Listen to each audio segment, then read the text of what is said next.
Polícia Nacional Timor-Leste, PNTL, dadang ne proses hela caso oknum psi ne bebaku membro PNTL e o dilarang foi la laisne. Comandante Polícia Município dele, Superintendente Sefina Tércia Eufrásia Martins, e a cerimônia celebração Loron Santo Antônio Husipadoa e a Capela Fomento Rua Aimete Larang, sexta-feira Loron Cia Fulan Junho Tinangne.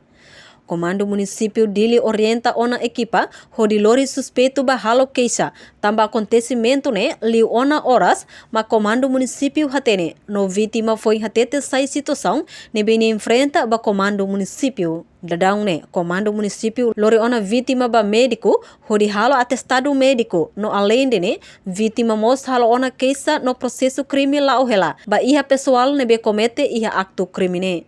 E por sake makafin sim informação né e orienta que eras equipa a tu fotinia lorinia por a location também depois de acontecimento li hora siraona maka comando foi hatena ni foi hatet sai minha situação né também né processo launa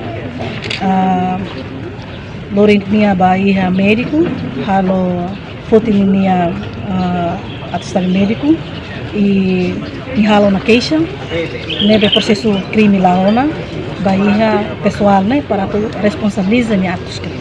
Membro PNTL nebe sai vítima hosi acto crimine destacado iha serviço informação polícia município dele ho inicial ZL enquanto oknum rasik membro polícia científica investigação criminal PSIC ho inicial Z.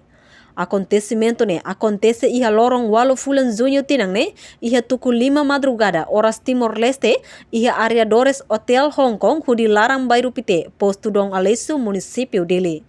Reportagem Melania Conceição Televisão Timor Post. Janela informação by Emma Hotu. Atu reta informação atual diakliu kita haluha haneham botão subscribe, like, halo comentário no Fahid Tutang ba media sosial Hotu.